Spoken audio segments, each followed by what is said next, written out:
tomto videu chceme podrobne ukázať, ako funguje výpočet výnosov. Výnosy sú rozdelené do troch kategórií A, B a C. Účtovaný podiel vyrobený počas celého zmluvného obdobia je 2000 eur. Kategórie sa vyplňajú jedna po druhej. Keď sa jedna úplne naplní, prerozdeľuje sa. Príjem 500 eur v kategórii A sa použije na prenájom nového podielu pre partnera. Príjmy v kategórii B a C sa partnerovi vyplácajú v plnej výške. Predpokladajme napríklad, že ste si od nás prenajali 30 podielov po 500 eur a zaplatili ste celkovú sumu 15 000 eur. Ďalej predpokladajme, že každý mesiac dosiahneme výnos 12% vo všetkých kategóriách, to jest A až C, to znamená 4% na kategóriu.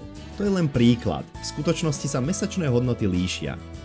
V kategórii A dostanete 100% tejto sumy, čo predstavuje 20 eur na aktívny podiel. V kategórii B dostanete 75%, to činí 15 eur za aktívny podiel. A v kategórii C opäť 100%, teda opäť 20 eur za aktívny podiel. Pre každú časť výpočtu sa vždy najprv spustí kategória A.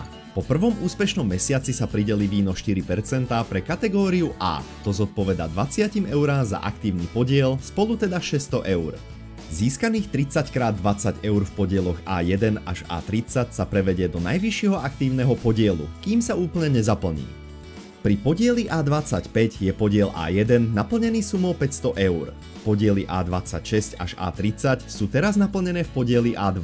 To zodpovedá 100 eurám. Podiel B1 sa teraz stáva aktívnym, pretože podiel A1 je naplnený a stáva sa neaktívnym. Z 500 eur z plného podielu A1 sa prenajme nový výpočtový podiel, ktorý je uvedený nižšie ako A1 E1, to jest prvé rozšírenie A1. Vždy zostáva aktívnych 30 podielov A. Tento udržateľný postup zabezpečuje, že prenajatý hardware partnerov je vždy aktuálny. Po druhom mesiaci sa prideli výnos 12%, to zodpoveda 20 eurám za aktívny podiel A v celkovej hodnote 600 eur a 15 eurám za kategóriu B. To platí pre aktívnu triedu B1. Po treťom mesiaci vyzerá výsledok pre partnera takto.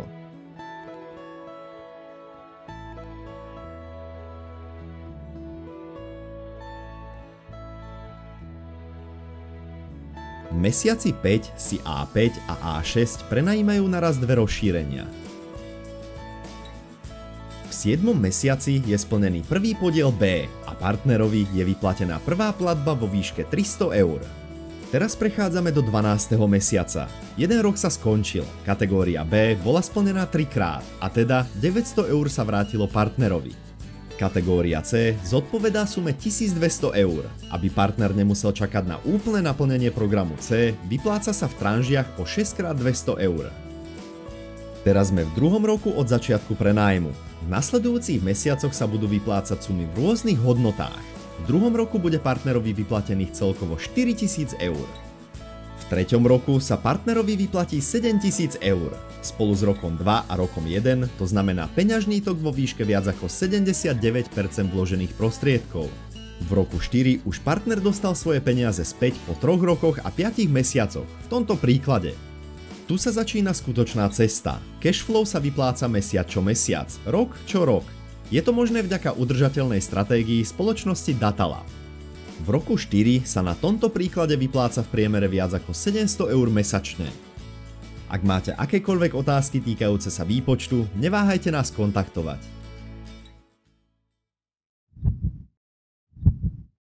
Datalab, created for you.